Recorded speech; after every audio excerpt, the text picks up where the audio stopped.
The air is thick tonight, heavy with the scent of damp earth and distant wood smoke. The world outside your window is quiet, hushed by the deep velvet cloak of night. Wherever you are, whatever thoughts you've carried with you to this place of rest, allow them to soften. Let the edges of your day begin to blur. Welcome to Black History for Sleep.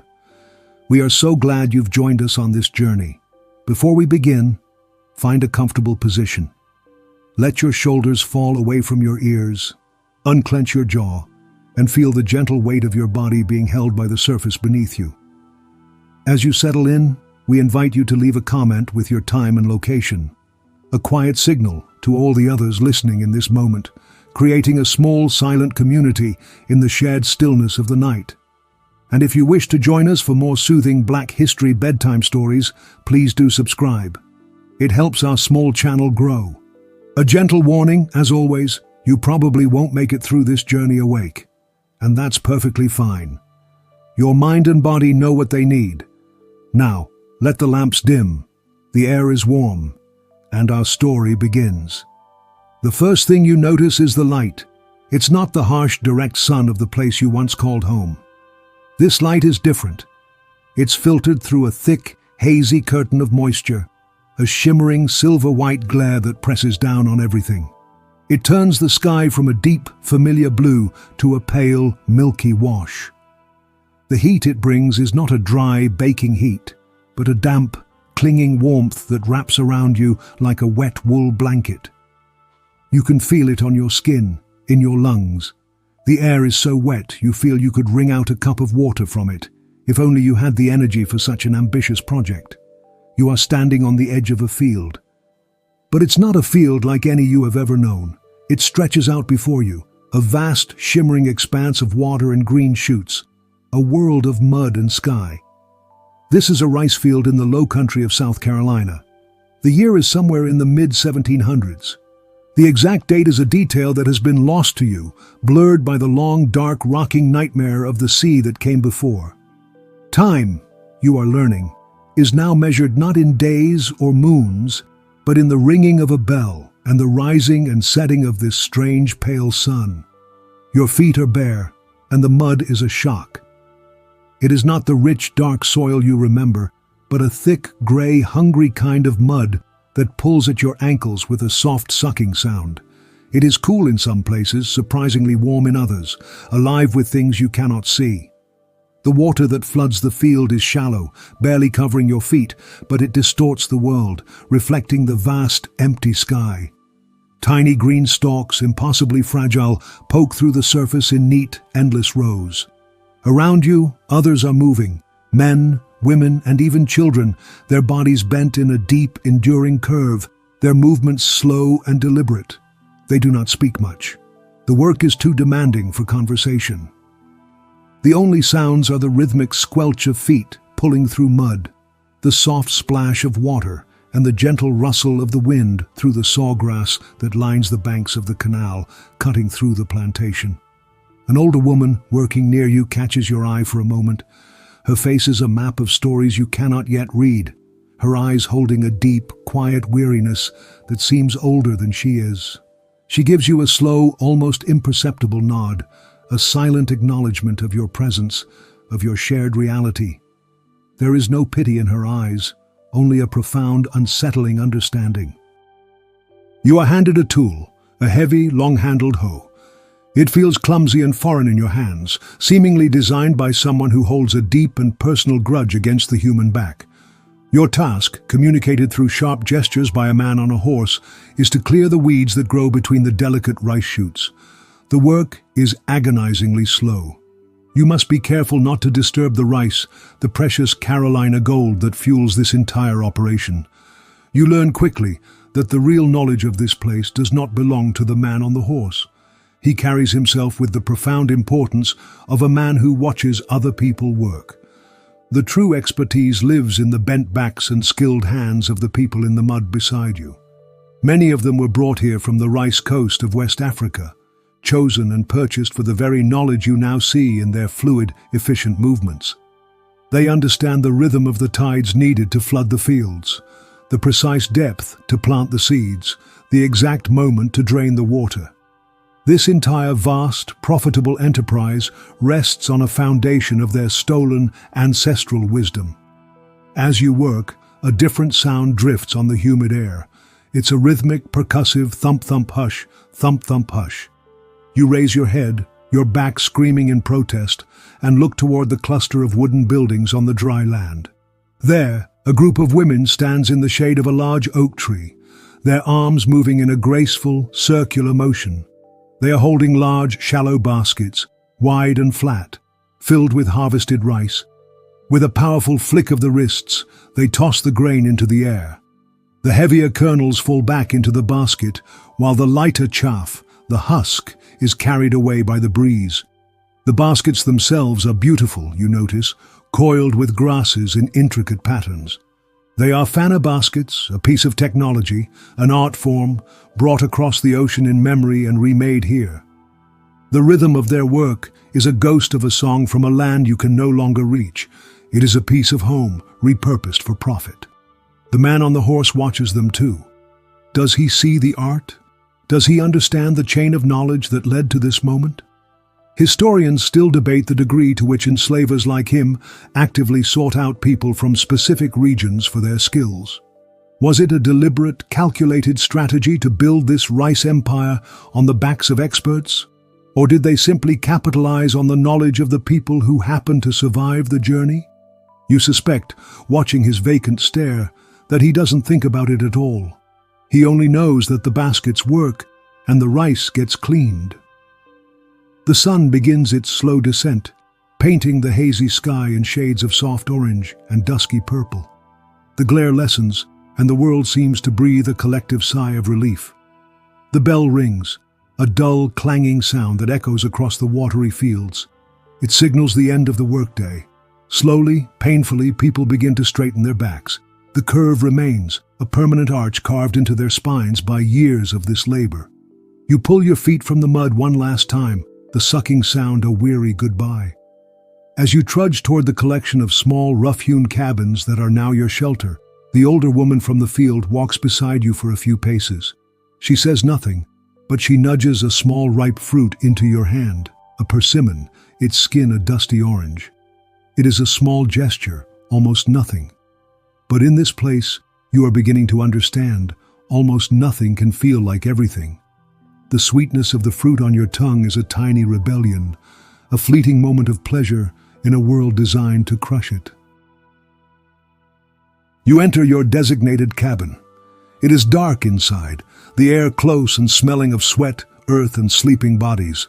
There is no furniture, only a collection of thin pallets on the dirt floor. You find an empty space and sink down, your body a constellation of aches. Outside, the sounds of the night begin to rise, the chirping of crickets, the deep guttural croak of a bullfrog, the distant mournful cry of a loon. They are the sounds of a strange new world, a soundtrack to a life you did not choose. And as you close your eyes, the image of the shimmering, endless field is burned into your mind, waiting for you in the morning. Your journey here has just begun. Sleep does not come easily. The exhaustion that sinks into your bones is a heavy, leaden thing, yet your mind remains awake, buzzing with the sharp edges of the day. You lie on the hard-packed dirt floor of the cabin, the thin pallet beneath you doing little to soften the ground. The air is thick with the scent of human life, of sweat, of damp wool, of the lingering smell of wood smoke that clings to hair and clothes, and of the gray mud from the rice field, which seems to have permanently attached itself to everyone. The cabin is filled with a chorus of snoring, a symphony of exhaustion in various keys, punctuated by the occasional soft cough or a whimper from a fitful dream. There is no privacy here.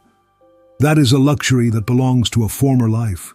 You are a body among bodies, a collection of tired souls packed into a small, dark space. The darkness isn't complete.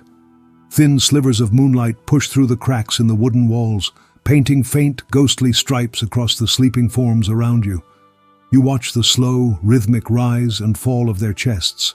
You are surrounded by strangers, yet a strange and unwelcome intimacy is forced upon you by this proximity. You know the sound of their breathing before you even know their names. Slowly, a quiet shuffling begins near the center of the room.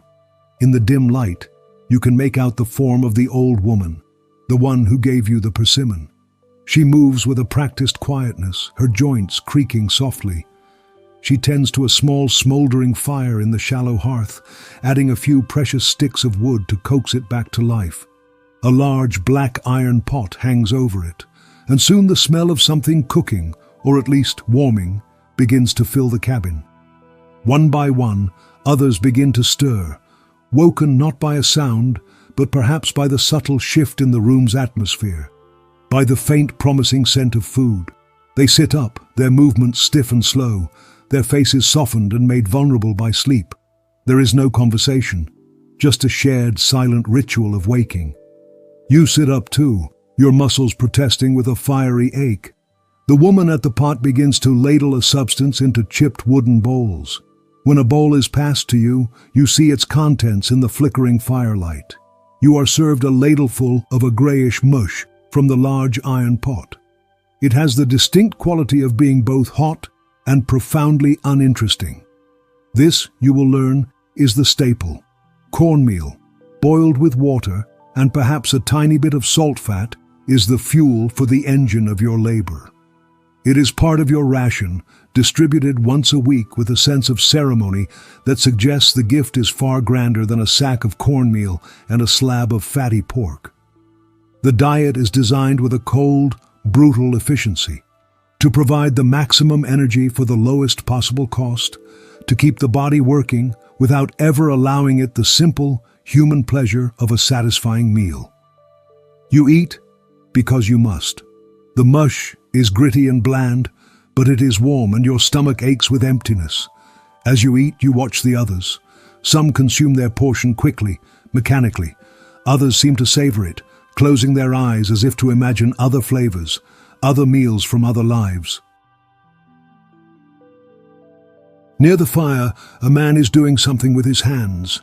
He is young, his face still holding a ghost of the life he was stolen from. He is carefully, methodically, working with a small piece of wood and what looks like a sharp piece of flint. He is carving something, a bird maybe. The shape is not yet clear, his focus is absolute, his world narrowed to the small object taking form between his fingers. It is a quiet, personal act of creation in a world of relentless, prescribed labor. Archaeologists in a future you cannot imagine will find objects like these buried in the dirt floors of cabins just like this one. They will find small, carved figures, smoothed stones, intricate beads made from bone or seeds, and they will debate their meaning. Were these simple toys to comfort a child? Were they a form of underground currency, traded for a bit of extra food or a patch for a worn-out shirt? Or did they hold a deeper, spiritual significance? Small vessels for a spirit, a prayer, a piece of a belief system that had to be hidden from the eyes of the overseer?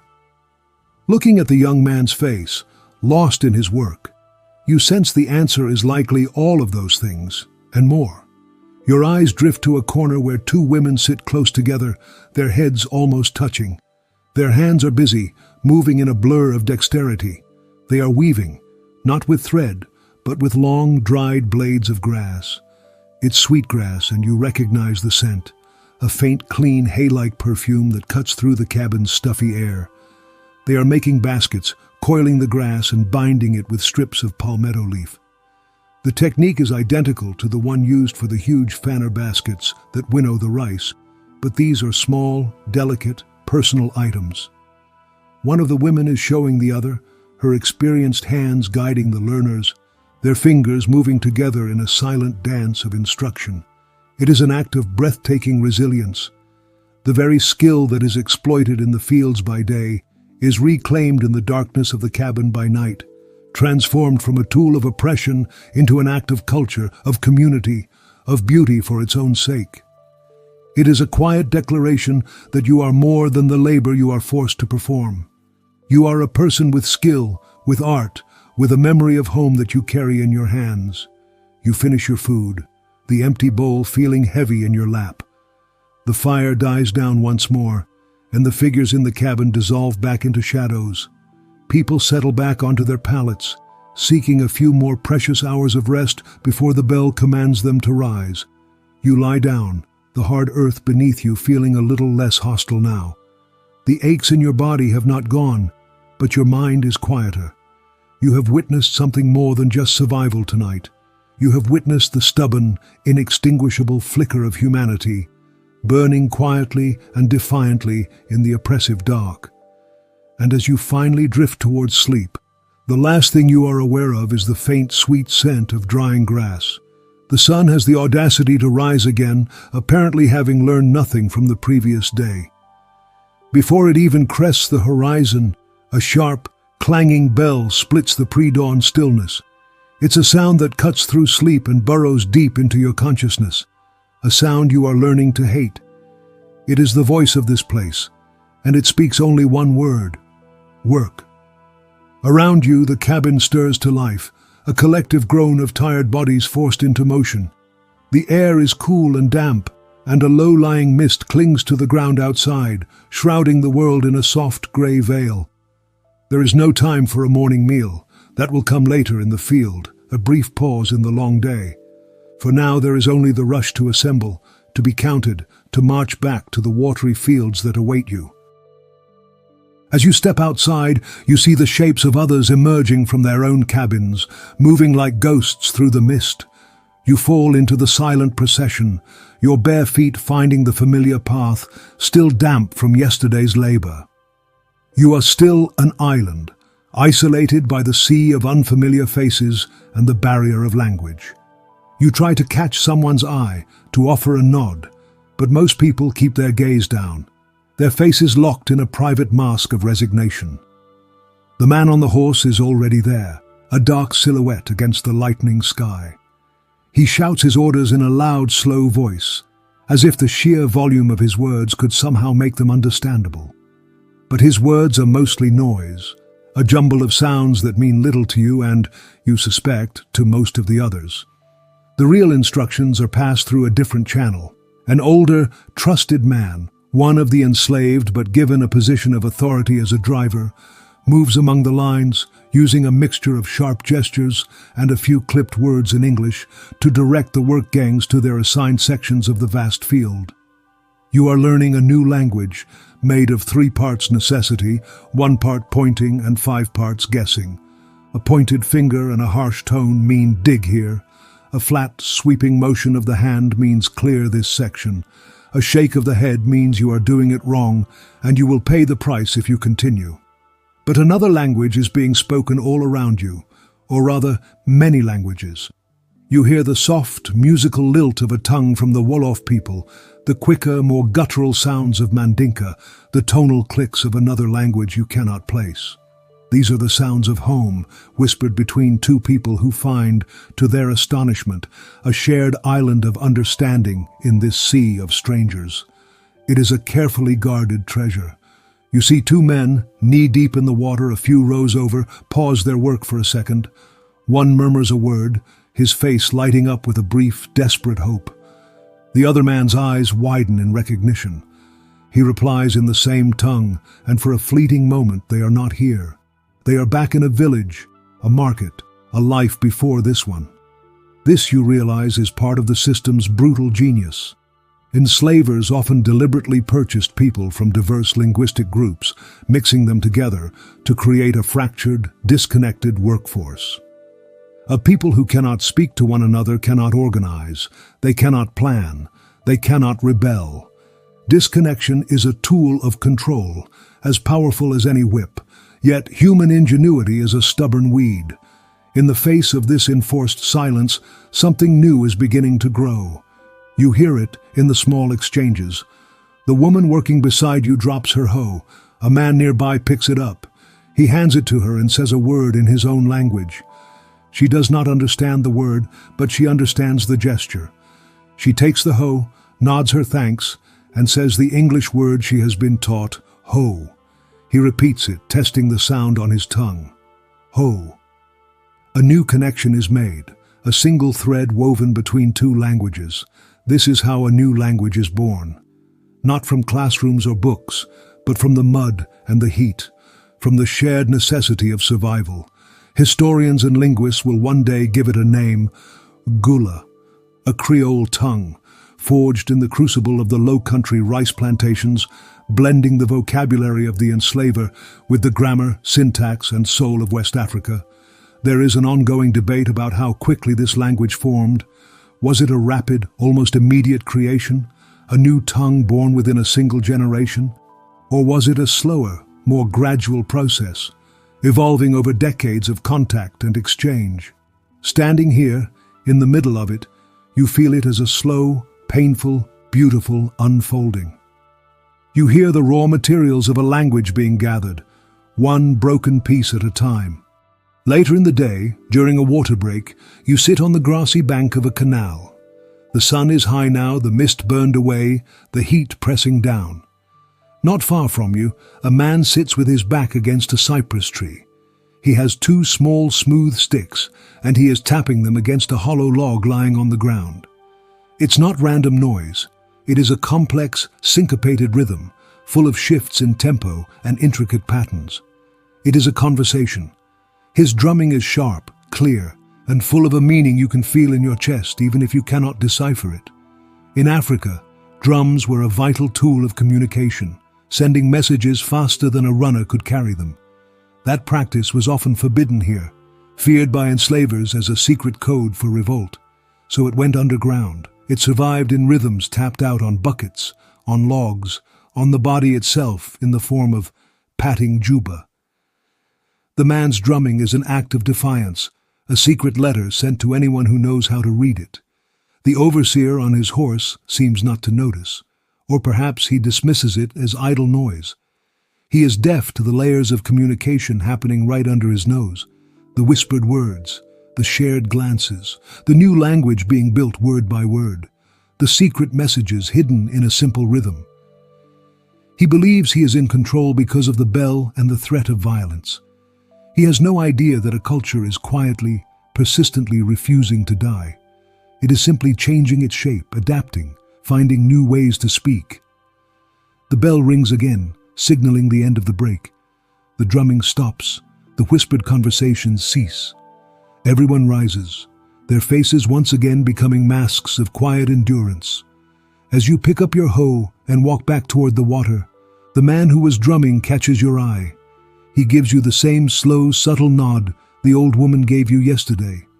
It's a message of inclusion, an invitation. You are no longer a complete outsider. You are a witness to the secret, resilient world being built in the shadows of the one that seeks to crush you. Sunday arrives. You know it is Sunday not because the work stops, but because it changes. The clanging bell remains silent this morning, a small mercy that allows you to wake to the gentler sounds of the cabin stirring. This is a day of supposed rest, which you are quickly learning means that you are required to be exhausted in a different location. The work of the fields is replaced by the work of mending clothes, tending to the small garden plots allowed behind the cabins, and most importantly, the work of tending to the soul. After a morning spent patching the knees of your rough-spun trousers with a borrowed bone needle, a new summons goes out. It isn't the sharp command of the bell, but a more communal, expectant murmur that ripples through the quarter. It is time for church. Attendance is not optional. You follow the stream of people moving toward a small, whitewashed wooden building that stands under a grove of oak trees set apart from both the cabins and the grand house of the enslaver, which you can just glimpse on a distant hill. The inside of the chapel is plain and stuffy. Rough wooden benches are packed tightly together. Men, women, and children file in, their faces scrubbed clean, wearing their best mended clothes. You sit on a bench near the back, the wood hard against your weary bones. A white preacher stands at a simple lectern at the front. He is not the owner of this land, but a traveling minister who serves several plantations in the area. He has a loud, booming voice and a face that is perpetually earnest. He begins to speak, and his sermon is a river of words about humility, suffering, and obedience. He speaks with great passion about the virtues of meekness, a message that lands with a certain irony in a room full of people who have no other choice. He reads from the Bible, his finger tracing the lines of a book that is forbidden for anyone in his congregation to read for themselves. He lingers on the passages that instruct servants to obey their masters, framing earthly bondage as a temporary trial, a test of faith. He promises a glorious reward in the next life, which, while a lovely thought, does little for the ache in your back in this one. You look at the faces around you. Some are closed, impassive, their gaze fixed on a point in the middle distance. Others are listening intently, their heads nodding, their lips murmuring Amen at the appropriate moments. You see the old woman from your cabin. Her eyes are closed, but her face is not serene. It is a mask of deep, complicated concentration. It makes you wonder about the true nature of what is happening here. How many genuinely embrace this message of passive endurance? How many perform their faith as another necessary survival tactic? And how many are listening to a different sermon entirely, one that they are preaching to themselves in the silent sanctuary of their own hearts? Historians will forever debate this, trying to measure the tide of belief in souls that left so few written records of their own. The service ends with a hymn. The preacher leads it, his voice powerful and confident. The congregation joins in, but the song changes as it fills the small chapel. The melody remains the same, but the rhythm becomes more complex, more syncopated. It takes on the ghost of the drumming you heard by the canal. It is the first small act of transformation, of taking something that is given and making it their own. Later that night, long after the last light has been extinguished in the main house, a different kind of church convenes. There is no summons, only a shared, unspoken understanding. You are woken by a gentle touch on your shoulder. It is the young man who carves the birds. He puts a finger to his lips and beckons you to follow. You slip out of the cabin into the deep, humid darkness. The moon is a thin crescent, offering little light. You follow a small, silent group of people away from the cabins, deep into the woods that border the plantation. In a small, hidden clearing, sheltered by a dense canopy of cypress and pine, a dozen or so people are gathered. A single lantern, its light carefully shielded, casts a warm, flickering glow on their faces. There is no preacher here, no lectern, there is only the circle. An elderly man, his face as dark and wrinkled as a walnut, begins to speak. His voice is not booming, but a low, resonant rumble. He doesn't speak of obedience, he speaks of deliverance. He tells the story of Moses leading his people out of bondage in Egypt, and his telling is not a distant historical account. It is urgent, immediate, and full of a fiery hope that was absent from the morning's sermon. Then the singing starts. It begins with a low hum, a single note held until it seems to vibrate in the very air around you. Then a voice, clear and strong, sings out a line.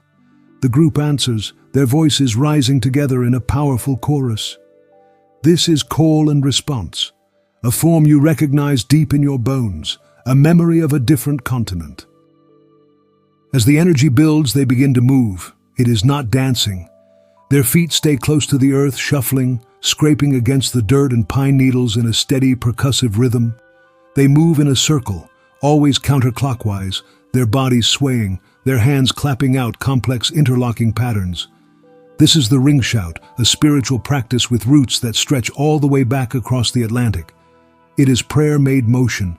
It is a direct communion with the divine, a building of spiritual energy that is both intensely personal and profoundly communal.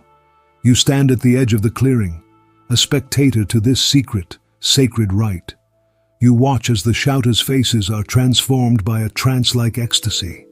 Their eyes are closed, their bodies slick with sweat, their voices raw with emotion. They are not just singing, they are testifying, mourning, hoping, and for a few precious stolen moments, they are free. They have taken the shell of a religion forced upon them and filled it with the spirit of their ancestors. Here, in this hidden clearing, they are not servants. They are the children of God, calling out in a language of their own making, in a church of their own building. The raw, unfiltered power of it washes over you, a feeling of belonging that is deeper and more true than anything you have yet experienced in this strange, cruel land. The days bleed into one another, a monotonous cycle of bell, field, cabin, and fitful sleep. But amidst the grinding routine, you begin to notice the small, tenacious sprouts of life that push up through the cracks. You notice the children. They are everywhere in the quarter after the fieldwork is done, small, energetic bodies kicking up dust between the cabins. Childhood here is a brief, hurried season, quickly replaced by the long summer of labor. But for now, they play. Their laughter is one of the few sounds in this place that is pure and uncut by sorrow. You watch their games, and a deep, aching sadness settles in your chest. They play at what they know. The children play games in the dust, and their favorite seems to be a meticulous imitation of weeding a rice field, which strikes you as a rather bleak form of entertainment. They mimic the bent-over posture of their parents, using sticks as pretend hoes. They play at church, one small boy standing on a tree stump, imitating the booming voice of the Sunday preacher with uncanny accuracy. Sometimes, most disturbingly, they play at auction, examining each other's teeth and commanding one another to turn around. They do it with a chilling innocence, their bright laughter echoing through the grim pantomime. They are learning the shape of their world, absorbing its brutal rules through a child's natural instinct to imitate. This is the most unspoken, most brutal truth of all. This system does not just steal your labor and your freedom, it steals the future. It claims your children before they are even born. You learn of the legal doctrine that underpins this whole terrible enterprise, partus sequitur ventrum. The child follows the womb. A child born to an enslaved mother is born enslaved. It is a simple, devastating piece of law that turns human beings into a self-perpetuating stock, like cattle. A mother's status, her chains, are passed down to her child as their primary inheritance, regardless of who the father is. You watch a young mother with her infant. She holds him with a fierce tenderness, her face a mixture of profound love and a deep, haunted worry. What future can she promise him? How can she protect his spirit in a world that sees him only as property? Historians will one day wonder how parents navigated this impossible task. How did they explain the unexplainable to a growing child? Was the truth a slow, dawning horror, or did it arrive in a single, traumatic moment? The first time they saw a whipping, or the day a family member was sold and simply vanished. You watch the mother stroking her baby's cheek, and you suspect it was a conversation held in silence for as long as possible. A truth conveyed in worried glances and prayers whispered into a sleeping ear. But the children are not only heirs to this trauma, they are also heirs to the resilience.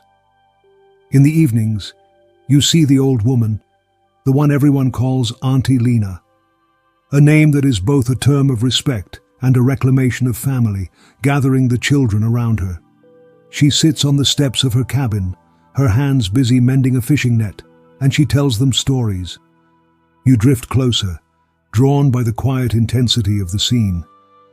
The children are rapt, their faces upturned in the fading light. Auntie Lena is not telling stories from the preacher's Bible. She is telling the stories of Br'er Rabbit.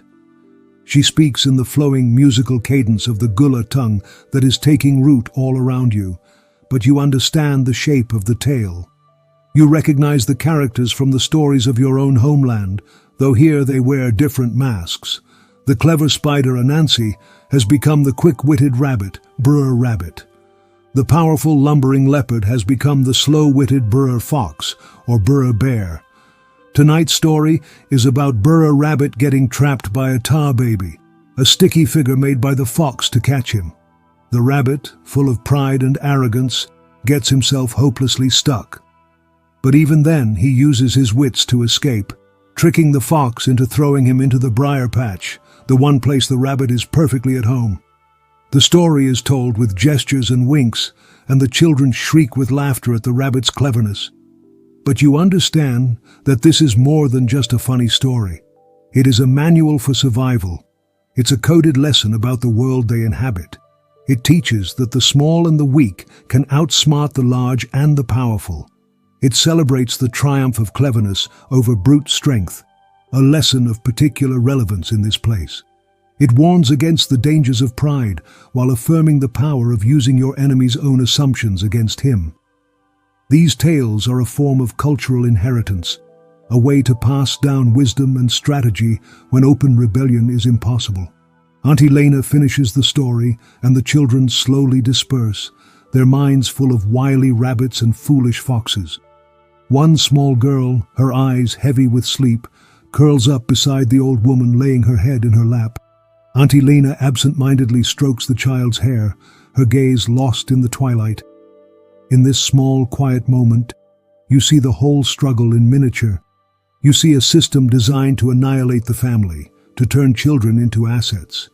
And you see the fierce, quiet determination to build family anyway, in the bonds between a mother and child, in the respect given to an elder, in the shared community of a story that says, "We are clever, we are resilient, we will find our briar patch." It is a fragile defense against a monstrous reality, but it is a defense nonetheless. And as darkness settles completely over the quarter, the sound you hear is not the clanging of a bell, but the soft rhythmic breathing of a child who has fallen asleep to a story of hope. The seasons have begun to turn, a slow, subtle shift you feel more than you see. The relentless, wet heat of summer has softened almost imperceptibly, and the mornings now carry a faint, crisp edge. You have been here long enough now to know the rhythms of this place in your bones. The shock of arrival has faded, replaced by a weary, granular understanding of your reality. You know the creak of the cabin door, the face of the moon on a clear night, the specific ache in your lower back that comes from hours bent over in the flooded fields, and you have begun to notice the quiet, undeclared war. It is a war fought not with weapons, but with the small, daily acts of friction that grind against the machinery of this place. It is a resistance so subtle it is almost invisible. You see it in the way a man, tasked with sharpening the metal blades of the hose, takes just a little too long, his movements precise and unhurried, costing the overseer a precious half-hour of labor from the entire crew. No one can fault him. He is simply being thorough. You have, yourself, developed a profound appreciation for working at a pace that suggests a deep philosophical contemplation of each weed you pull. The hoes and shovels on this plantation seem to suffer from a mysterious and chronic fragility. They break with a surprising regularity that deeply puzzles the overseer, whose face darkens with frustration as another tool is brought to him, its wooden handle cleanly snapped. Was the wood faulty? Or did a moment of carefully applied pressure, hidden from view in the dense rice stalks, help it along? No one ever knows for sure. The man who broke it always looks suitably apologetic. Historians will one day call this day-to-day resistance, 1,000 tiny acts of sabotage that, in aggregate, chip away at the profits of the enslaver. Looking at the pile of broken tools, you see not carelessness, but a battlefield. Feigning illness is perhaps the most developed art form. A certain man develops a convincing and recurring stomach ailment every time the task of digging a new canal is announced, a grueling job in the thickest, snake-filled mud. His moans are deeply convincing, his recovery always remarkably swift once the job is completed by others. It is a delicate performance. To be caught is to invite a brutal punishment, so the illness must be plausible, the recovery not too sudden. In this, Auntie Lena is the quiet general. Her knowledge of the local flora is vast and intricate. You have seen her create a poultice from mashed leaves that soothes an infected cut, preventing it from festering in the damp conditions. But you have also seen her brew a specific tea for a young woman, a tea that, within an hour, produces a pale sweat and a convincing feverish flush that earns the woman a day of rest from the fields. It is a form of medicine, a way of asserting control over one's own body, of stealing back a few precious hours of time. This knowledge is power, a secret science passed down from mother to daughter, from elder to novice. It is a shield, and sometimes, you suspect, it could be a sword, though you have not seen that side of it. Not yet. There is an ongoing debate among scholars of the future about just how widespread these acts of sabotage and malingering truly were. Because they were, by necessity, deniable, they leave a faint and blurry mark on the historical record. Was that barn fire an accident or arson? Was that outbreak of sickness among the plough horses natural, or was something noxious mixed into their feed? You stand in the middle of that uncertainty. When a floodgate meant to irrigate a section of the fields gets stuck and floods a section of nearly ripe rice, ruining it, you see the overseer's rage and the blank, innocent faces of the men assigned to manage it. You hear their apologies, their careful explanation of how the mechanism just jammed, and you cannot be certain what the truth is. But you see the flicker of a smile, gone in an instant, pass between two of the men as they walk away. One afternoon, you are working near the edge of the fields, clearing a ditch. Your shovel hits a rock, and with a sharp crack, the blade snaps away from the handle. It is a clean break, an accident. The overseer rides over, his face already a thundercloud. He looks at the shovel, then at you. Your heart hammers in your chest. For a moment, you are sure he will see intent in your eyes, whether it was there or not. Then, the man working beside you, an older man you know only as Samuel, speaks up. "The ground is hard here, sir," he says, his voice full of a weary respectfulness. "And these shovels, they are not what they used to be." He says it with the simple authority of an expert. The overseer hesitates. He looks from Samuel's honest, tired face to the broken tool. He cannot prove anything. To punish you would be to admit he cannot control his workers, cannot even provide them with adequate tools. With a grunt of disgust, he tells you to get a new shovel and rides off. The moment he is out of earshot, Samuel gives you a slow, deliberate wink. He does not smile. It is just a brief closing of one eye, a silent acknowledgement. In that moment, you understand. The war is real. It is fought every minute of every day. And you are no longer just a victim of it. You are a soldier. The overseer gives you a task that sets you apart from the others. A section of fence at the far edge of the property, bordering the deep swamp, has been damaged, likely by a falling tree in a recent storm. Your job is to take an axe and some tools and mend it. It is a full day's walk there and back, and the work itself will be hard. But the thought of it fills you with a strange, quiet excitement. It means a day of solitude, a day without the constant presence of the bell or the watchful eye of the man on the horse.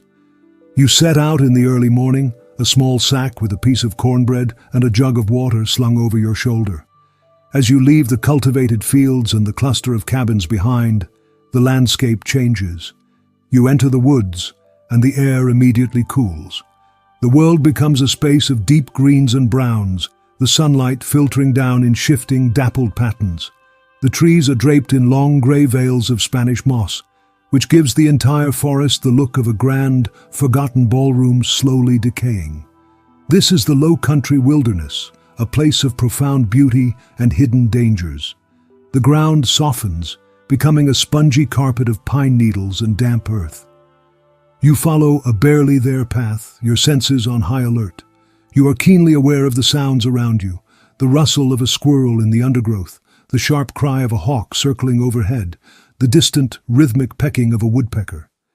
You keep a respectful distance from the sluggish, dark water creeks you must cross, your eyes scanning the banks for the still, log-like shapes of alligators.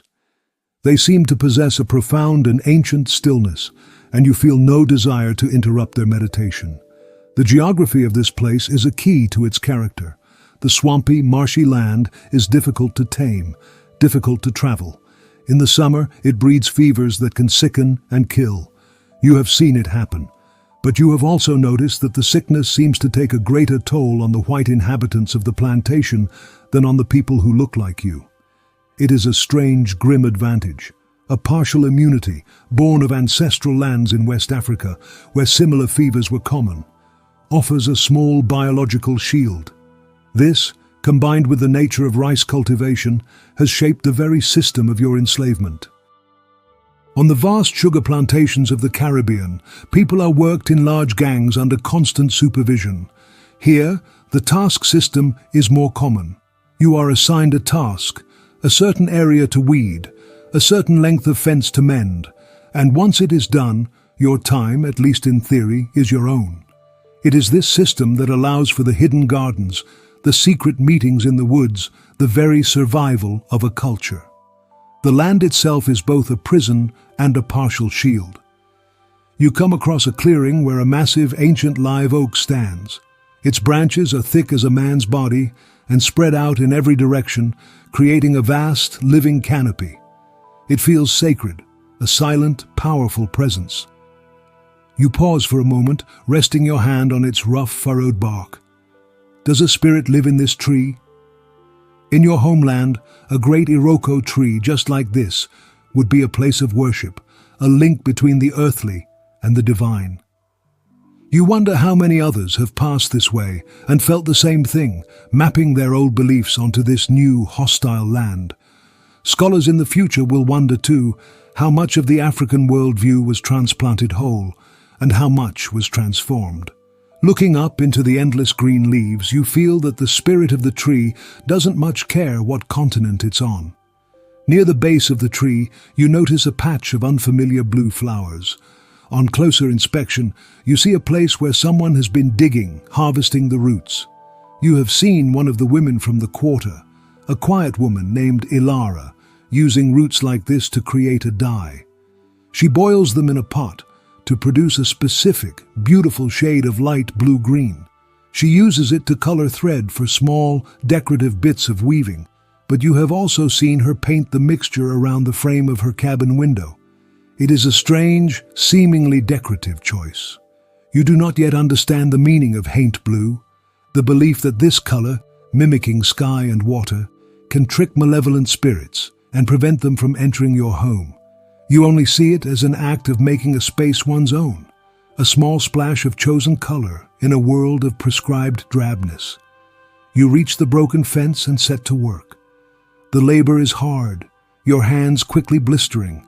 The sounds of your axe echo in the quiet woods, but the solitude is a balm. Your mind, usually crowded with fear and anxiety, has room to breathe. You are not just a laborer, you are a man, alone in the woods, mending a fence. The simplicity of it is a kind of freedom. You are aware of your own body, your own thoughts, your own quiet existence, in a way that is impossible in the crowded fields. As the sun begins to lower in the sky, you finish your work. You pack your tools and begin the long walk back. You follow the directions the overseer gave you, which were mostly vague gestures, but you rely instead on the position of the sun and a general sense of not walking into deep water. As you emerge from the woods, the familiar sight of the plantation comes into view. The cabins, the distant grand house, the shimmering rice fields. Your brief respite is over, but as you walk toward the quarter, you carry the feeling of the silent, watchful woods with you.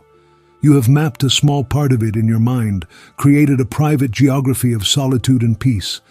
It is a place you know you can return to, even if only in your memory, a small secret territory that belongs only to you.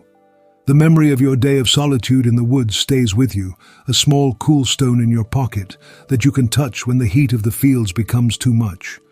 That brief taste of autonomy has shifted something in you, and you begin to pay more attention to the world that exists in the margins of the workday.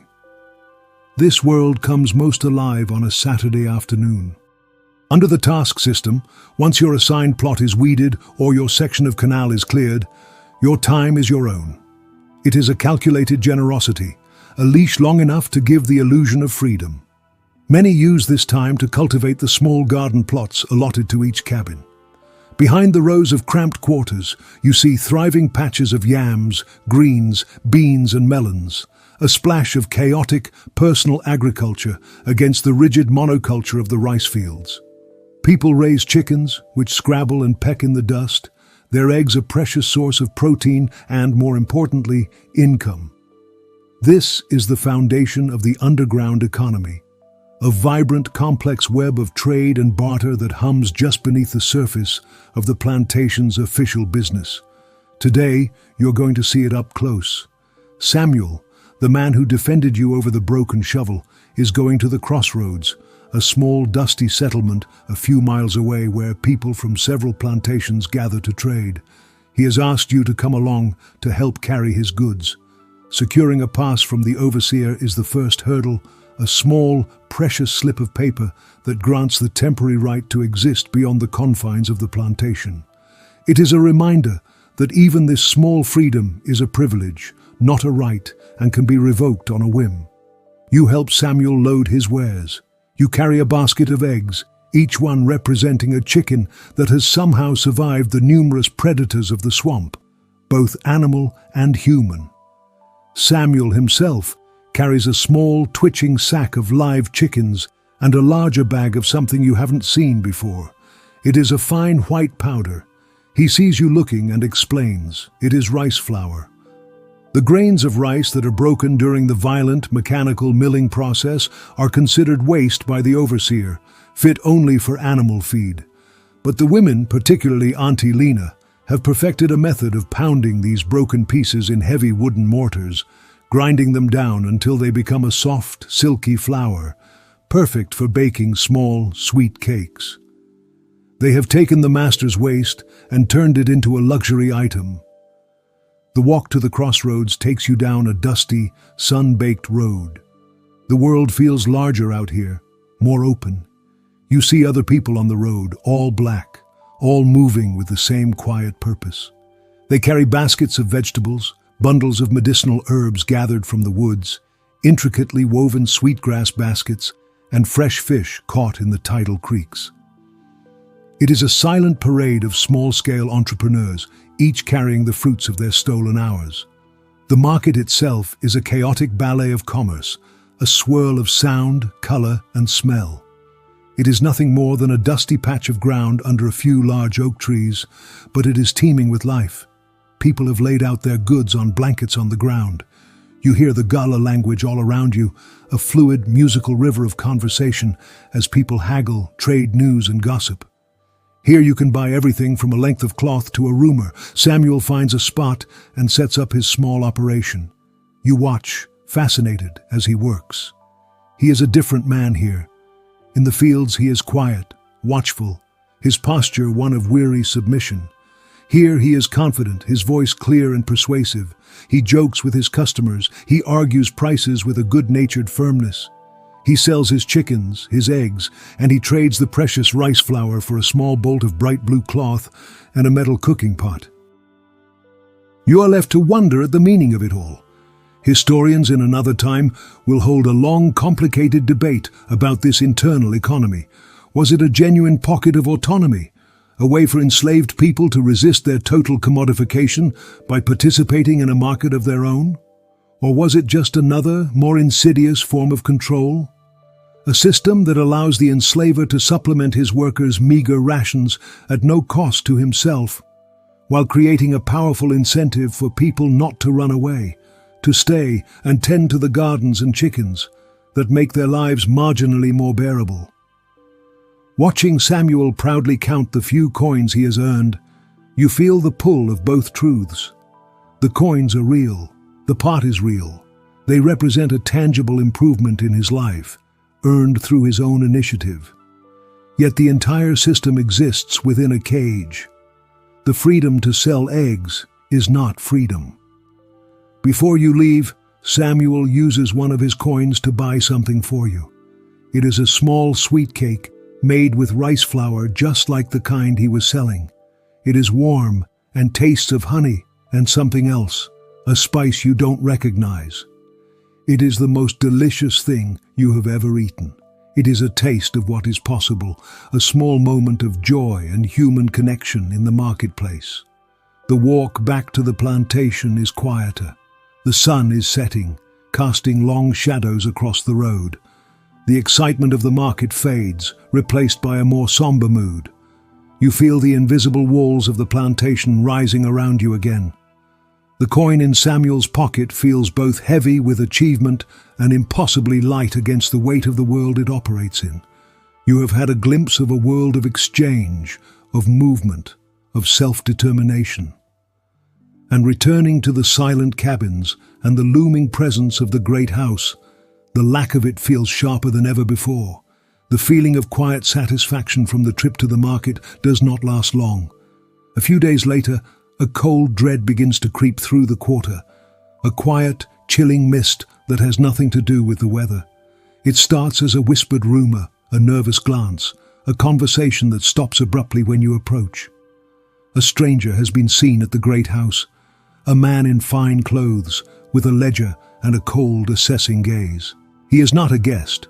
Everyone knows what he is. He is a trader, a soul driver. The air in the cabins at night becomes thick with a silent, suffocating fear. Every family is holding its breath. The brutal truth that underpins every other hardship is the truth of the market.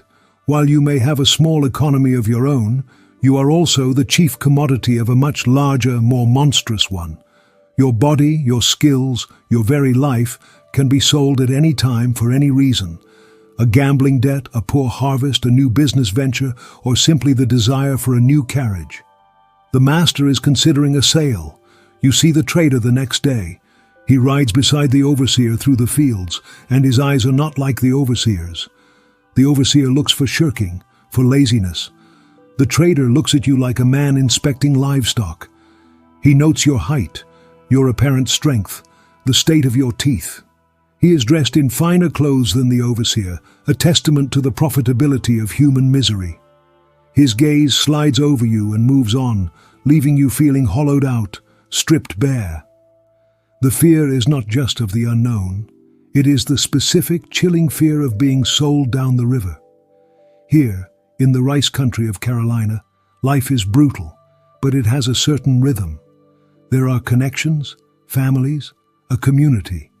The stories and rumors that filter in from the deep south, from the sugar plantations of Louisiana and the endless cotton fields of Mississippi, are of a different level of hell. The work is harder, the sun is hotter, and life expectancy is horrifyingly short.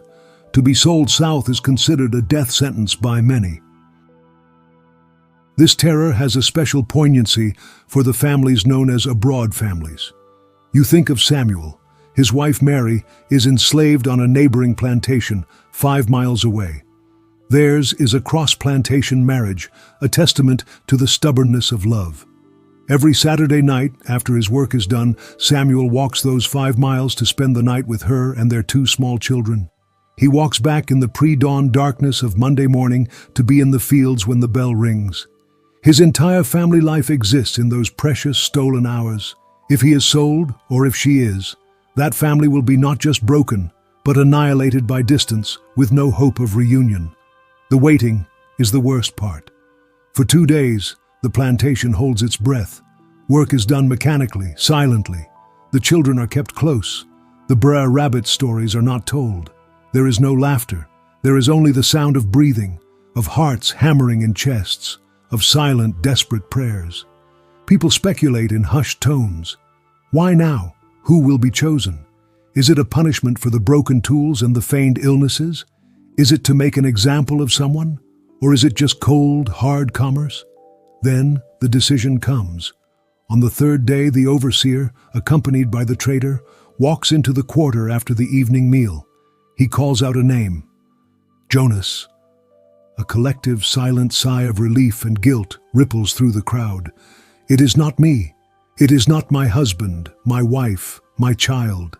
And then the horror rushes in to fill the space. Jonas is the young man who carves the birds, the one whose hands are so deft and gentle. His wife, a young woman named Keziah, lets out a single sharp cry, a sound that is cut off almost immediately. They are told to gather his belongings, a request that is grimly humorous, given that his belongings could fit into a small bundle. Jonas moves as if in a dream. Keziah clings to him, her face buried in his chest, her body shaking with silent sobs. He holds her, his face a mask of disbelief and anguish. He is not a troublemaker. He is a hard worker, but he is young, strong, and has no children here. He is a prime asset. There is no grand dramatic scene. There is only a quiet, soul-crushing finality. Auntie Lena presses a small bundle of food into his hands for the journey. Samuel clasps his shoulder, murmuring something in a low voice. People avert their eyes, not out of indifference, but because the grief is too profound, too private, and too terrifyingly close to their own potential fate. The trader leads Jonas away. He doesn't look back. Perhaps he cannot bear to. Keziah stands watching until he is a small speck down the road, and then she collapses, her sorrow a raw, open wound in the center of the community. That night, a profound and heavy silence settles over the plantation. It is not the peaceful silence of sleep, but the dead silence of a fresh grave. The cabin is full of people, but it feels empty. The space where Jonas slept is a gaping hole. Everyone is thinking the same thing. It could have been me. It could be me next time. The brutal truth is not just in the lash or the labor. It is in this terrible fragility. It is in the knowledge that everything you love, your spouse, your friends, the community you have forged in the fire, can be extinguished for the price of a new carriage. You lie awake in the darkness, and for the first time, you find yourself thinking seriously, desperately, about the swamp and the long, dangerous road that leads north.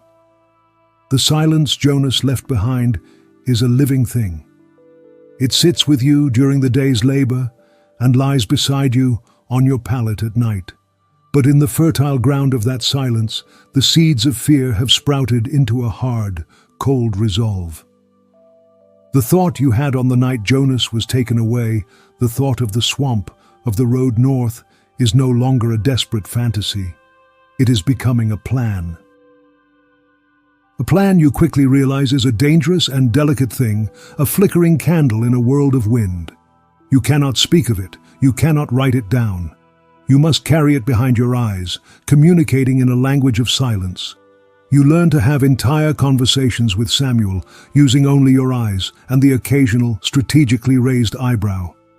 A glance towards the woods, a fractional nod, a questioning look, a slow, almost imperceptible shake of the head. You seek him out during a water break, finding a moment of shared work at the edge of the fields where the cypress trees begin.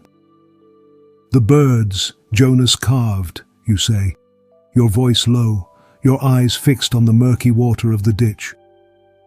They looked like they wanted to fly away. Samuel doesn't look at you.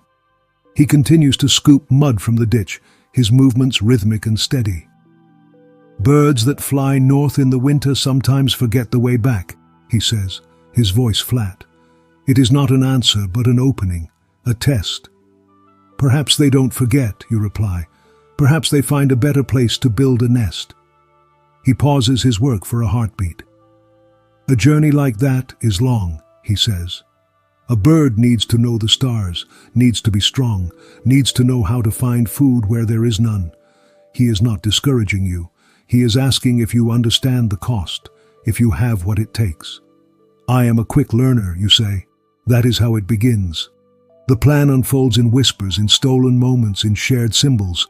Samuel, you learn, has been thinking of this for years. He has been watching, listening, gathering the pieces of a map in his mind. Not a map of paper and ink, but a map of stories, of rumors, of geography gleaned from the talk of boatmen on the canals and traders at the crossroads. He knows that to go north, you must first survive the great swamp that borders the plantation. He knows you must follow the curve of the river until it meets another, larger river. He knows you must travel by night and hide by day. Your navigation will rest heavily on a star, the one that does not move, which you hope will be visible through the dense canopy of trees. Preparation is a secret, piecemeal affair. Your preparations for a journey of hundreds of miles consist of hoarding a few handfuls of dried corn and trying to look as inconspicuous as possible, which is difficult when you're planning treason. You trade your next portion of salt pork for a small, sharp knife. You watch Samuel expertly weave a length of strong cord from palmetto fibers. These are your tools, your weapons, your everything. One evening you see Auntie Lena by her fire. She is not telling stories. She is quietly mixing cornmeal, water, and a little ash from the fire in a wooden bowl. She glances up and sees you watching, and with a slight nod beckons you over. She says nothing about Jonas, nothing about the fear that hangs in the air. She simply shows you how to form the mixture into a flat, dense cake. She doesn't cook it in a pan, but places it directly on a hot flat stone nestled in the embers of the fire. She shows you how to cover it with ash and let it cook slowly, until it is hard and dry to the touch. It is an ash cake, a traveler's bread, dense and durable, made to last for days without spoiling. As she wraps two of them in a piece of cloth and presses them into your hand, her eyes meet yours. There is a deep, painful understanding in her gaze. She knows she is giving you her blessing, her small contribution to your survival. It is an act of profound and dangerous love. The hardest part is knowing who to trust. It is a constant, gnawing question. That quiet man in the next cabin, is his silence contentment or calculation? The woman who smiles at you, is it genuine, or is she an informer for the overseer? Historians will debate the social dynamics of the enslaved community, the complex interplay of solidarity and betrayal. For you, it is not an academic question. A single misplaced word, a single misread glance could lead to the whipping post, or worse, to the auction block from which you are trying to escape. You and Samuel decide the plan can only be held between the two of you. The risk is too great to share. You choose a night a week later. The moon will be new, the darkness your ally. The night before, you cannot sleep. You lie on your pallet, the dense weight of the ash cakes a secret lump in your small bundle. You are listening to the familiar sounds of the cabin, the snores, the coughs, the sleepy murmurs, and you are saying goodbye to them in your heart. You feel a pang of guilt, leaving these people, this community that has been your only shield. But the image of Jonas being led away, his back straight, his life erased from this place in an instant, hardens your resolve. You are not just running for yourself, you are running for him too. You are carrying his memory with you, out of this place and into the unknown. The moment comes.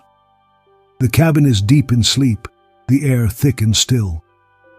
There is no signal, just a shared sense of timing that has grown between you and Samuel. You slide from your pallet, your movements as slow and fluid as smoke. You pick up your small bundle, the gourd filled with water, the precious ash cakes. Every tiny sound is amplified in the silence, the rustle of the cloth, the soft thud of your bare feet on the dirt floor. You reach the door, lift the wooden latch with painstaking care, and slip out into the night. Samuel is already there, a dark shape against the slightly less dark shape of the neighboring cabin. He gives a single, sharp nod. You do not speak. You do not look back. To look back is to invite doubt, to allow the tendrils of this place to wrap around your ankles and pull you back. You move through the quarter, past the sleeping cabins full of people you know, a ghost, leaving his own life behind. The real fear begins when you reach the edge of the woods. The familiar world of the plantation ends, and the vast, chaotic world of the swamp begins. You step under the canopy of trees, and the darkness becomes absolute. The air grows cooler, heavy with the smell of decay and wet earth. You are immediately welcomed to the swamp by every mosquito that lives there, all of whom seem personally thrilled that you have arrived for a midnight feast. The sounds are overwhelming. The gentle night sounds of the quarter are gone, replaced by a wild alien symphony. The deep, guttural thrum of 1,000 bullfrogs seems to make the ground vibrate. Insects buzz and click with an unnerving intensity. An owl screeches somewhere nearby, a sound that rips through the darkness and makes your heart seize. You are finally free, which at the moment mostly feels like being cold, wet, and convinced that every snapping twig is the overseer with a musket. Samuel takes the lead, moving with a surprising confidence. He is not using a path, but navigating by instinct, by the feel of the ground under his feet, by the faint, silvery light of the stars that occasionally filters through the dense leaves. You follow close behind, one hand outstretched to touch his back, a human anchor in this disorienting world. You wade through shallow, stagnant water that is shockingly cold. Unseen things brush against your legs. The mud is thick and hungry, pulling at your feet with each step, trying to claim your shoes. The journey is a battle against the landscape itself. Thorny vines snag your clothes and tear at your skin. Low-hanging branches seem to reach for your face. This is the first payment for your freedom, rendered in cuts and scratches and a bone-deep chill. You are now a fugitive, but you are also, in a sense, a maroon. You have joined the ranks of countless others who chose the dangers of the wilderness over the certainty of bondage.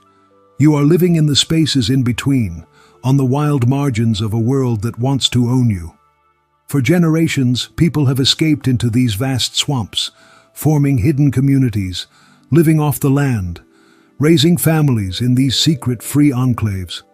You are not planning to stay, but you are using the swamp as they did, as a shield, a sanctuary, a place where the writ of the enslaver does not run. Hours pass.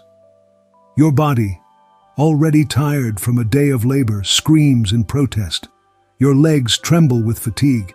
The initial adrenaline has worn off, leaving a deep, gnawing exhaustion and a persistent, low-level terror.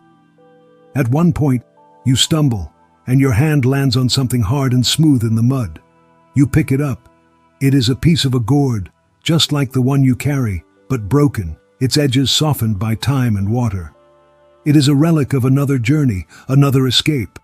Did its owner make it, or is this all that is left of them? The question hangs in the damp air, a sobering reminder of the stakes. You quickly put it down. Just as you feel you cannot take another step, Samuel stops. He has found a small island of dry ground, a hummock of earth raised a few feet above the water, concealed by a thicket of ferns. "Here," he whispers, the first word spoken since you left. "We wait for dawn." You collapse onto the ground, your body trembling, your clothes soaked and muddy. Samuel stays standing for a few moments longer, listening, his head cocked, before he finally sits beside you. The two of you sit in silence, hidden in the heart of the vast, indifferent swamp. The first, most dangerous step is over. You have left. You have not been caught. But as the sky in the east begins to lighten, turning from black to a soft, bruised purple, you look at the endless, menacing expanse of trees and water surrounding you, and you understand that your journey has only just begun. Dawn arrives not as a grand announcement, but as a slow, seeping gray light that gradually gives color and form to your hiding place. Your first day of freedom is spent trying to master the art of being indistinguishable from a damp log. You remain motionless on the small hummock of land, hidden beneath ferns and the low-hanging branches of a cypress tree. Every muscle in your body aches with a profound weariness, but sleep is impossible. Your mind is a taut wire, vibrating with the tension of listening. The swamp, which was a place of unseen terrors in the night, reveals itself in the daylight. It is a world of breathtaking, if menacing, beauty. Sunlight, thick and golden, lances through the canopy, illuminating swarms of dancing insects. A bright blue dragonfly hovers for a moment before your eyes. You see a turtle, its shell slick and ancient-looking, sunning itself on a log. The world is teeming with life, all of it indifferent to your plight. This indifference is both terrifying and a strange comfort. The swamp does not care if you are enslaved or free. It only cares if you are quick or slow, quiet or loud. You and Samuel do not speak. Sound carries too easily over the water. You communicate with the silent language you developed on the plantation. A raised hand means stop. A tilt of the head means listen. The day stretches on, an eternity of cramped stillness. Hunger gnaws at your belly, a dull, persistent ache. Around midday, Samuel carefully unwraps one of the ash cakes. He breaks it in half, then breaks his half into another half, giving you a quarter of the dense, gritty cake. You eat it slowly, chewing each mouthful until it turns to paste. It is a meal that is both profoundly nourishing and tastes remarkably like a baked stone. You wash it down with a sip of water from your gourd, rationing every drop. As you sit there listening, you learn to decipher the swamp's language. You begin to distinguish the different bird calls, the splash of a fish from the plop of a frog. You learn that the sudden silence of the insects often means something large is moving nearby. Every woodpecker sounds like a hammer building a gallows, and every rustle of leaves is a patrol with dogs, a pateroller searching for you. The fear is a constant companion, a cold knot in your stomach. You learn about survival. Samuel points out the tender, white shoots of cattails near the water's edge. He whispers that they are good to eat, a kind of swamp asparagus. He shows you a vine with heart-shaped leaves and tells you its roots can be cooked, though you have no way to make a fire. This is a different kind of knowledge from the kind needed in the rice fields, but it springs from the same source. A deep, ancestral understanding of the natural world, a wisdom that Auntie Lena embodies and that is now keeping you alive. Late in the afternoon, you see something that makes your blood run cold. Through a gap in the trees, far across the water, you see a thin curl of smoke rising. A trapper's cabin, a white man's dwelling. This presents a new, terrifying dilemma. Is the man in that cabin someone who would help, perhaps for a coin, or out of a shared disdain for the wealthy planters? Or is he a man who would see you as a walking reward, a quick way to earn a few dollars by turning you in? Historians will forever puzzle over the complex relationship between poor whites and enslaved blacks, a mixture of shared hardship, deep-seated prejudice, and unpredictable alliances. You and Samuel have no time for historical debate. You only know that the risk is too great. You will have to alter your course, adding miles to your journey to give the cabin a wide, safe berth. When darkness finally falls again, it feels like a reprieve. The cloak of night is your shield. You slip back into the cold, dark water. Your movements a little more confident now, a little more practiced. You are learning to be a creature of the swamp. You travel for hours, following the slow northward curve of a dark, silent river, sometimes wading near the bank, your feet sinking into the soft, silty bottom. The water, you hope, will hide your scent from any tracking dogs. The North Star is your only guide, a faint, hopeful point of light in the vast, terrifying darkness. You have survived one day, and one more night of your journey begins. The world has shrunk. It is now composed only of water, trees, darkness, and the silent, broad back of Samuel walking in front of you. Days and nights blend into a single, continuous rhythm of hiding and moving, of exhaustion and fear. Time loses its shape. You no longer think in terms of hours or days, but in increments of survival, from one hiding place to the next, from one meager meal of ash cake to the next. Your body is a map of the journey, a collection of scratches, insect bites, and deep, weary aches. Your mind begins to play tricks on you. In the drone of the insects, you hear the distant clang of the plantation bell. In the pattern of moss on a tree, you see the face of the overseer. The swamp is not just a physical obstacle, it is a psychological one. It wears you down, stripping away everything but the raw, stubborn core of your will to continue. You catch a glimpse of your reflection in a pool of still water and see a wild-eyed creature made of mud and leaves, who you vaguely recognize as yourself. The person you were on the plantation, the one who was new and shocked and afraid, seems like a stranger from a different lifetime. You are becoming someone else, someone harder, quieter, more attuned to the subtle currents of the wild. In the long, silent hours of walking through the night, memories come unbidden. You remember the taste of the sweet persimmon the old woman gave you on your first day. You remember the sound of the children's laughter during the Brer Rabbit stories. You remember the look on Keziah's face as Jonas was led away. These memories are both a comfort and a torment. They are what you are running from, but also what you are running to save, the memory of community, of love, of a humanity that this world tried to deny. Sometimes Samuel hums. It is not a song, just a low repetitive melody, almost too quiet to hear. You recognize the tune. It is from one of the spirituals you heard in the secret meeting in the woods, a song about crossing the River Jordan. It is a thread of sound connecting you to that hidden community, a reminder of the faith that fuels this desperate pilgrimage. The humming is a tool. It keeps your steps in rhythm. It calms the frantic beating of your heart, and it is a signal between the two of you, a quiet way of saying, I am here. I am still with you. We are still moving forward. You begin to question your own resolve. the sheer, overwhelming scale of the journey presses down on you. You are fairly certain you are still heading north, based on Samuel's quiet confidence and the fact that you haven't accidentally walked back to the plantation yet. But the swamp feels endless, a world unto itself. What keeps a person going when every muscle screams to stop, when the gnawing hunger makes it hard to think? Is it faith? Is it the memory of the whip? Is it the dream of a future you can barely imagine?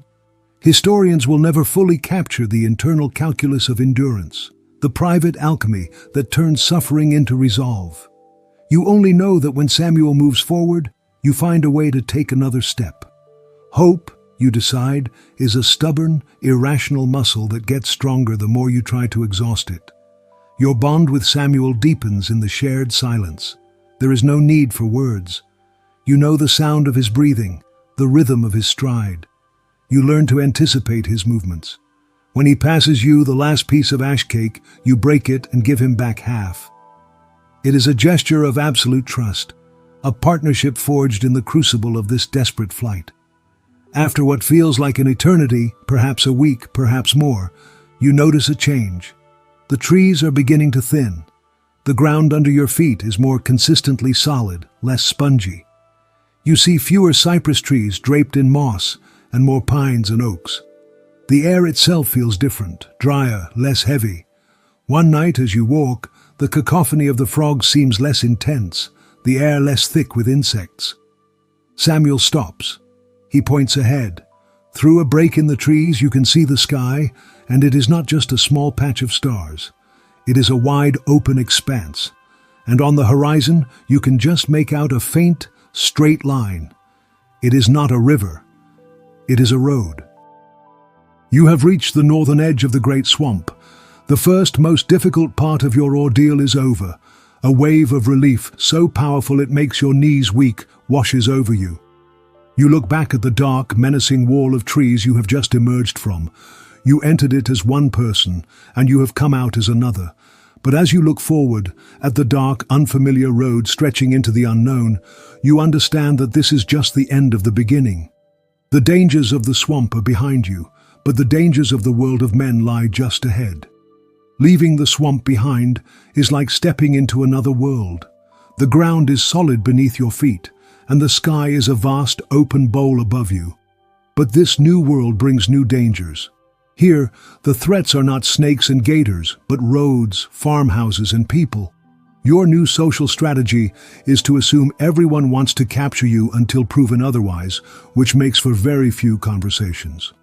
You have been traveling for weeks. The journey has etched itself onto your bodies. You are thinner, leaner, your skin scratched and scarred, your clothes little more than rags. Your hunger is a living creature inside you. You have started to view squirrels less as fellow inhabitants of the forest and more as potential, if fast-moving appetizers.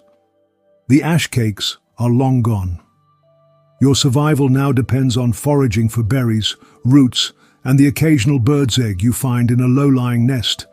You travel only at night, sticking to the tree lines that border the fields and roads, moving like two shadows through a landscape that is not yours. The world of men is a constant source of terror and temptation. You see the warm yellow light of lanterns in farmhouse windows and imagine the families inside sitting down to a hot meal. The smell of wood smoke on the night air is both comforting and agonizing, a reminder of a life of simple warmth that is utterly denied to you. One night, you have a close call. You are skirting a large farm when a dog begins to bark, a frantic, aggressive sound that slices through the night. Lights appear in the house. A door opens, and a man emerges, holding a lantern and a long gun. You and Samuel freeze, melting back into the shadows of the woods, your hearts hammering against your ribs. You lie flat on the cold ground, barely breathing, for what feels like an hour, until the man finally goes back inside and the light is extinguished. The dog continues to grumble for a while before finally falling silent. The encounter leaves you shaken, a stark reminder of how precarious your freedom is. One stray sound, one unlucky step, is all it would take to end it all. You press on, moving further north. The air is colder now, the nights longer. You begin to see trees you don't recognize, their leaves turning brilliant shades of red and gold. You know you must be in a new state, a new territory, but the landscape of fear remains the same. Even if you cross into a so-called free state, you are not safe.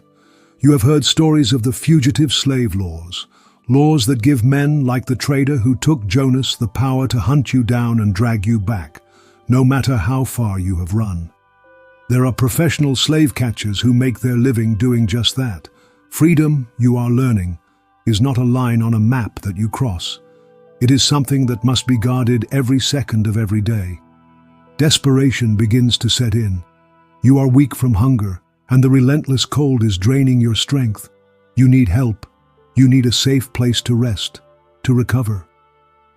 Samuel tells you of the stories he heard on the plantation, whispers of a secret network of people who help fugitives, an underground railroad. He tells you of the rumors of signs, of codes. They say some folks hang a quilt on their fence, he whispers one night as you huddle together for warmth. A quilt with a log cabin pattern, with a black square in the middle. They say it means a safe house. He shrugs, his shoulders slumping with weariness. Just a story, maybe. Historians will one day debate these codes, particularly the quilt code, arguing whether it was a widespread system or a beautiful piece of folklore born of desperate hope. But for you, in this moment, the story is a lifeline. You begin to look for signs. Every clothesline, every fence, every window becomes a question. Is that it? Is that a signal? Or is it just a quilt? Is that lantern in the window a welcome or a warning? Your hope is nearly gone. You are deep in the woods, resting during a cold, grey afternoon, when Samuel touches your arm. He points. Through the thinning autumn trees, you can see a small, isolated farm. It is neat and tidy, with a modest house and a solid barn. There is nothing remarkable about it, except for one thing. Hanging on a clothesline near the back porch, fluttering in the cold breeze, is a quilt. You stare, your heart seeming to stop. You cannot make out the pattern clearly from this distance. It could be anything, but it is there. A quilt, left out in the cold, when all the other laundry has been brought in. The farmhouse is quiet. There is a gentle curl of smoke coming from the chimney. There are no dogs in the yard. You look at Samuel. His face is a mask of exhaustion and raw, painful hope. To approach that house is a terrifying gamble. It could be a trap. It could be your salvation. To stay in the woods is a slower but more certain end. You have come this far on faith and fear. Now you must take the final, most dangerous step. You must choose to trust a stranger. The decision is made without a word. You and Samuel wait until the sun has fully set, until the world is bathed in the deep, soft blue of twilight. You emerge from the woods, your body stiff with cold and apprehension. Every step across the open field towards the farmhouse feels like a mile. The ground is hard and frosty beneath your bare feet. You expect to shout, the blast of a shotgun, at any moment. But there is only silence. You reach the back porch. The lantern in the window casts a warm, inviting glow, illuminating a plain wooden door. Samuel raises a trembling hand and knocks. The sound is shockingly loud in the stillness. You wait. A moment passes, then another. You are about to turn, to flee back to the relative safety of the woods, when you hear the sound of a bolt being drawn. The door opens. A man stands there. He is tall and thin, with a plain, kind face and a long gray beard. He is dressed in the simple, dark clothing of a Quaker. He holds a lantern, and its light falls on your faces, on your ragged clothes, on your wild, haunted eyes. He does not look shocked. He does not look afraid. His expression is one of a gentle, weary sadness. "Thee must be tired," he says, his voice soft. "Come in. Thee are safe here." The words are so simple, so quiet, yet they undo you. The tight knot of fear you have been carrying for weeks, for months, for a lifetime begins to loosen. You step across the threshold, out of the cold and into the warmth. The house smells of baking bread, of wood smoke, of soap. It is the smell of a home. A woman, her face framed by a simple bonnet, comes to meet you. She has the same calm, compassionate eyes as her husband. She does not flinch from your appearance. She simply looks at you and says, "Welcome, friends. Sit. We will bring you food and water." You are led to a small, clean kitchen. There is a fire glowing in the hearth. You sink onto a wooden chair, and the simple act of sitting at a table on a solid chair feels like an impossible luxury. You are given bowls of hot stew, thick with vegetables and meat, and thick slices of fresh, warm bread. You eat, and with every spoonful, you feel life, warmth, and strength seeping back into your body. It is more than just food. It is an act of profound kindness from a stranger, a sacrament. After you have eaten, the woman gently tends to your cuts and scratches with a soft cloth and a soothing salve. No one asks you where you came from. No one asks you what you have seen. They understand that stories are heavy burdens and you are too tired to carry them right now. The man, whose name is Abel, asks you only one thing. "What is thy name?" he asks, looking directly at you. It is a question of shocking power. He is not asking for your master's name. He is not asking for your provenance. He is asking for your name. For the first time, you speak it in a room where it will be received not as the label of an asset, but as the name of a man. You tell him your name, and Samuel tells him his. Abel nods, as if committing them to memory, sealing them with respect. It is the first brick laid in the foundation of a new life, the reclaiming of a self you thought was lost forever. They lead you to a small hidden room in the attic. There are 2 soft beds with warm, heavy quilts. Abel places the lantern on a small table. "Rest," he says. "No one will harm you here. We will talk of the road ahead when you have slept." He closes the door, leaving you in the quiet, flickering light. You sit on the edge of the bed, the mattress soft beneath you. The silence here is different from the silence of the swamp or the silence of fear. It is a peaceful, gentle silence. It is the sound of safety. Through the small attic window, you can see the North Star, the same star that guided you through the darkness.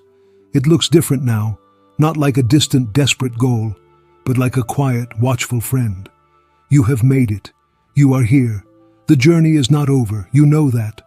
A long, uncertain road still stretches before you. But for tonight, the war is over. For tonight, you are simply a tired man in a warm room, about to sleep in a real bed. You are free. And so, you lie down, and you pull the heavy quilt over your body, letting the warmth sink deep into your bones. A warmth you had forgotten was possible. The memory of the journey begins to soften. The cold, sucking mud of the swamp, the gritty taste of the ash cake that kept you alive, the frantic beating of your heart as you hid from the barking dogs, the sound of Jonas's name, a name you will carry forever, and the steady, constant light of the star that led you home.